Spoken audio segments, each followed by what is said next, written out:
Hello friends, હું દીપ્તિ વ્યાસ અને તમારું સ્વાગત છે ધોરણ 9ના વિજ્ઞાનના લેક્ચરમાં. વિદ્યાર્થી મિત્રો, આપણે સૂત્રો છે એ સૂત્રો શોધી રહ્યા હતા. આલેખની મદદથી સૂર્ય ગતિ કરતા પદાર્થ માટે સ્થાનાંતરનું સૂત્ર કે વેગનું સૂત્ર એ શોધી રહ્યા છીએ. આજે આપણે જે સૂત્ર શોધવાનું છે વિદ્યાર્થી મિત્રો, એ સૂત્ર શોધવાનું છે સ્થાન સંબંધ માટેનું સૂત્ર. સૂત્ર કયું છે? S બરાબર UT પ્લસ 1/2 AT². શું છે? તો S એ અંતર છે, અંતર શોધવાનું છે. અંતર બરાબર પ્રારંભિક વેગ ગુણ્યા સમય વત્તા 1/2 પ્રવેગ ગુણ્યા સમયનો વર્ગ. આ રીતે આપણે સૂત્ર શોધવાનું છે. સૂત્ર શોધવા માટે સૌથી પહેલા તો આપણે આલેખ ડ્રો કરવાનો. અને વિદ્યાર્થી મિત્રો, જો આલેખ મગજમાં બેસી ગયો તો સૂત્ર સાબિત કરવું કે સૂત્ર શોધવું એ બહુ જ સરળ થઈ જશે. તો આલેખ કોનો દોરવાનો છે? આલેખ આપણે દોરવાનો છે વેગ વિરુદ્ધ સમયનો. તો વેગ વિરુદ્ધ સમયનો આલેખ આપણે દોરીએ તો આ y અક્ષ છે, આ x અક્ષ છે, અહીંયા આગળ આવશે વેગ, અહીંયા આગળ આવશે સમય. વેગ શેમાં મપાય? તો મીટર પ્રતિ સેકન્ડમાં વેગ મપાય. તો એવી જ રીતે સમય છે એ સમય ફક્ત સેકન્ડમાં મપાય છે. હવે યાદ શું રાખવાનું છે વિદ્યાર્થી મિત્રો કે ભાઈ અહીંયા આગળ આ સંદર્ભ બિંદુ છે O છે એ સંદર્ભ બિંદુ છે. સંદર્ભ બિંદુથી એક પદાર્થ ગતિ કરીને A ઉપર પહોંચે છે અને A ઉપર પહોંચ્યા બાદ, એ સ્થાન ઉપર પહોંચ્યા બાદ ત્યાંથી પ્રવેગી ગતિ કરે છે અને B ઉપર પહોંચે છે. આટલો આલેખ દોર્યો. પછી B માંથી y અક્ષ ઉપર એક તમારે લંબ રેખા દોરવાની છે, ત્યાં આગળ E નામ આપવાનું છે. એવી જ રીતે x અક્ષ ઉપર બીજી લંબ રેખા દોરવાની છે, ત્યાં C નામ આપવાનું છે. એવી જ રીતે A માંથી આ BC ઉપર એક લંબ રેખા દોરવાની છે અને ત્યાં D નામ આપવાનું છે. આટલું આલેખ દોરાઈ ગયો. કેવી રીતે? તો ભાઈ અહીંયા આગળ સંદર્ભ બિંદુથી એક પદાર્થ ગતિ કરીને A ઉપર પહોંચે છે, A ઉપરથી પ્રવેગી ગતિ કરીને B ઉપર પહોંચે છે. રેખા દોરી પ્રવેગી ગતિની. B માંથી એક લંબ y ઉપર, B માંથી એક લંબ x ઉપર. નામ કયું આપ્યું? BE અને BC. એવી જ રીતે A માંથી BC ઉપર એક લંબ દોરવાનો છે, AD.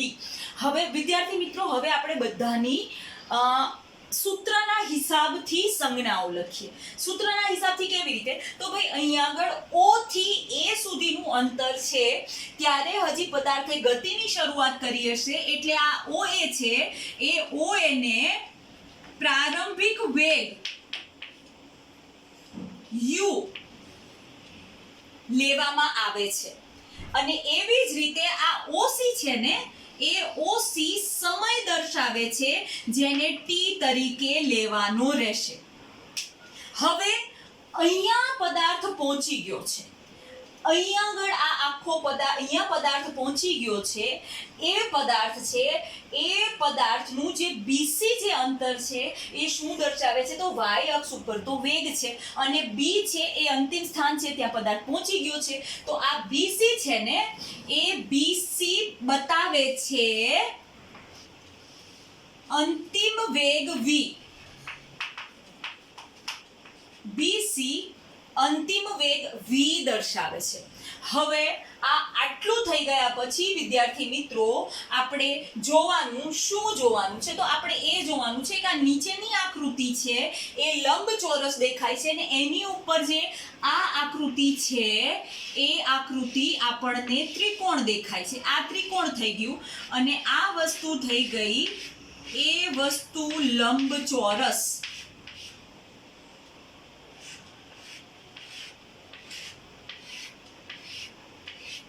આ લંબચોરસ થઈ ગઈ. હવે ગણિત શું કહે છે? ગણિત એમ કહે છે કે લંબચોરસની સામસામેની બાજુઓ સરખી હોય, તો એનો મતલબ એમ થયો કે આપણે OA બરાબર u છે, તો સામે CD બરાબર પણ u થશે. તો OA બરાબર u લીધું, CD બરાબર u લીધું. એવી જ રીતે જો OC બરાબર t થાય છે, તો ભાઈ એની સામેની બાજુ AD બરાબર પણ t થશે. તો અહીંયા આગળ મેં AD બરાબર પણ t લઈ લીધું. આપણે BC બરાબર શું છે? તો BC બરાબર v છે અને એવી જ રીતે આપણે પ્રવેગી ગતિ કરતા પદાર્થનું સૂત્ર શોધવાનું છે. તો અહીંયા આગળ જે બીડી છે ને એ બીડી વેગમાં થતો ફેરફાર છે. મતલબ કે અહીંયાથી હું લાઈન દોરું, આ અને આ જે ભાગ આવ્યો એ ભાગ છે બીડી. તો એ બીડી શું થશે? તો એ બીડી થશે અંતિમ વેગમાંથી પ્રારંભિક વેગ બાદ, એટલે વેગનો ફેરફાર. આ જે બીડી જે આ પોર્શન છે એ વેગમાં થતો ફેરફાર છે, મતલબ કે એ પ્રવેગ છે. તો એ પણ હું અહીંયા આગળ લખી નાખું કે બીડી બરાબર શું છે? તો એ v - u છે, વેગમાં થતો ફેરફાર. હવે આ જેટલી બધી સંજ્ઞાઓ લખી છે ને એ જ સંજ્ઞાઓ તમારે સૂત્રમાં મૂકવાની છે. હવે જ્યારે આલેખની આપણે મૂળભૂત વસ્તુ શીખ્યા હતા ત્યારે શું સમજ્યા હતા? આપણે શીખ્યા હતા કે આલેખ ઉપર કોઈ પણ વસ્તુનું સ્થાનાંતર દર્શાવવું હોય તો એ જે આલેખ દોરાયો છે એ આલેખમાં જે કોઈ બંધ આકૃતિ બની છે એ બંધ આકૃતિ દ્વારા જે ક્ષેત્રફળ ઘેરાયું છે ને એ ક્ષેત્રફળ બરાબર એ પદાર્થે કાપેલું અંતર. તો અહીંયા આગળ આપણે એ જોવાનું છે કે અહીંયા આગળ કઈ રીતે ક્ષેત્રફળ ઘેરાયું છે. તો ભાઈ પદાર્થે કાપેલું અંતર બરાબર OAB અને સી ચતુષ્કોણ દ્વારા ઘેરાયેલું ક્ષેત્રફળ. આપણે ક્યાંથી સ્ટાર્ટ કરી હતી જર્ની મુસાફરી? O થી A સુધી, A થી B અને B થી C સુધી કોઈ પણ પદાર્થે, ગતિમાન પદાર્થે મુસાફરી કરી અથવા તો ગતિ કરી. તો એ દરમિયાન એ પદાર્થે કાપેલું અંતર બરાબર શું થાય? તો આપણી બંધ આકૃતિ કઈ આવી? OABC ચતુષ્કોણ. તો એનો મતલબ શું થયો? તો એનો મતલબ એવો થયો કે ભાઈ પદાર્થે કાપેલું અંતર S બરાબર ચતુષ્કોણ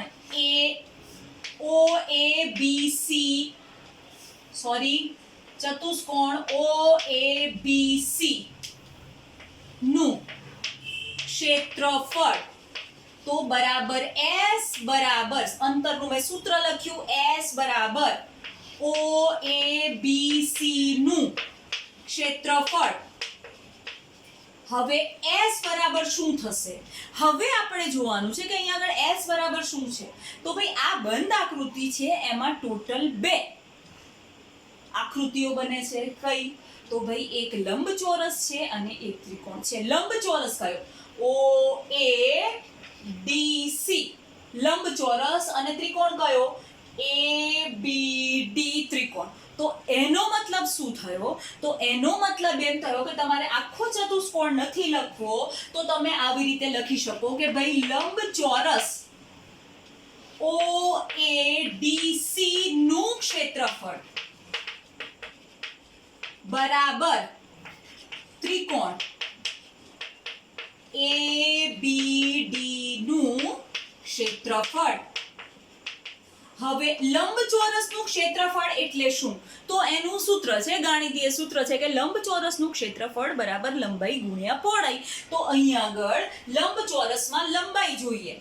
તો લંબાઈ કઈ થશે? તો ભાઈ લંબાઈ થશે OA ગુણ્યા પહોળાઈ થશે કઈ? તો ભાઈ OC વત્તા ત્રિકોણનું ક્ષેત્રફળ શું કે છે? અહીંયા લંબચોરસની આકૃતિમાં જોઈએ O એ લંબાઈ લીધી છે અને OC છે એ મેં પહોળાઈ લીધી છે. ત્રિકોણનું ક્ષેત્રફળ શું કે છે? 1/2 પાયો ગુણ્યા વેધ. તો અહીંયા આગળ હું 1/2 મૂકું છું. હવે આ ત્રિકોણ ABD નો પાયો કયો કહેવાય? AD કહેવાય. તો મેં અહીંયા આગળ AD મૂક્યું અને વેધ કયો કહેવાય? તો વેધ છે, સોરી અહીંયા આગળ AD આવશે અને વેધ છે કયો આવશે? એ વેધ આવશે BD. મુકાઈ ગયું આ સૂત્ર? થોડાક મોટા અક્ષરે લખું છું એટલે તમને આઈડિયા આવે. S બરાબર OA ગુણ્યા OC વત્તા 1/2 AD ગુણ્યા BD ગુણ્યા 2d આ પાયો અને અહીંયાથી અહીંયા આ વેધ. હવે આ બધાની કિંમત ક્યાંથી મૂકવાની? આ બધાની કિંમત આપણે અહીં આગળ લખી છે, આ કિંમત આપણે મૂકી દો. OA બરાબર શું છે? u ગુણ્યા OC બરાબર શું છે? t. આ એક પોઈન્ટ વત્તા 1/2 મૂકો. AD બરાબર શું છે? તો AD બરાબર t છે, તો ગુણ્યા t ગુણ્યા BD બરાબર શું છે? તો BD બરાબર v - u છે. આ આપણું સૂત્ર આવ્યું. હવે અહીં આગળ થોભી જાઓ. આ લંબચોરસ અને આ ત્રિકોણ જુઓ, ut તો આપણા સૂત્રમાં માંગેલું હતું, એ આપણી પાસે આવી ગયું. અહીંયા આગળ 1/2 છે, એ 1/2 આપણી પાસે આવી ગયું છે. આ રહ્યું. હવે શું છે? આપણે AT² લાવવાનો છે. અહીંયા આગળ ક્યાંય a દેખાતો નથી અને t એક જ છે, તો થોડુંક પાછળ પ્રવેગની વ્યાખ્યામાં જતા રહો, પ્રવેગના સૂત્ર ઉપર. પ્રવેગ શું કહે છે? તો ભાઈ પ્રવેગ a બરાબર v - u ના છેદમાં t. આ પ્રવેગનું સૂત્ર છે. હવે હું શું કરું છું? મારે આ v - u ના બદલે મારે અહીં આગળ at લઈ આવવું છે. તો મારું આ વસ્તુ બનશે 1/2 at². સૂત્ર શું સાબિત કરવાનું છે? at નો વર્ગ. અહીંયા ઓલરેડી એક t છે જ, તો મારે અહીંયા શું લઈ આવવાનું? અહીંયા આગળ a લાવવાનો છે પ્રવેગ, અને બીજો t લઈ આવવાનો છે. તો એના માટે શું કરીશ? તો ભાઈ આ t ને છેદમાંથી હું સામેની સાઈડ ઉપર લઈ જઈશ. તો સૂત્ર શું બનશે? સૂત્ર આમ બનશે at બરાબર v - u. v - u ને શું કરવાનું? v - u ને કશું જ નથી કરવાનું. અહીં આગળ v - u છે, એના બદલે at મૂકી દો. તો વસ્તુ શું લખવાની કે ભાઈ ઉપરના સમીકરણમાં v - u બરાબર at મૂકતા અલ્પવિરામ સૂત્ર બની જશે s બરાબર ut plus 1/2 t multiply by at. હવે t ગુણ્યા at બરાબર શું થશે? at નો વર્ગ. તો s બરાબર ut પ્લસ 1/2 at² થશે. આ આપણું માંગેલું સૂત્ર છે. આપણું સૂત્ર સાબિત થઈ ગયું. આટલું ઈઝી છે. આલેખ આવડી ગયો, સંજ્ઞા મૂકતા આવડી ગઈ, આખો આકાર ઓળખતા આવડી ગયો, અને સૂત્ર તો તમને આપેલું જ છે.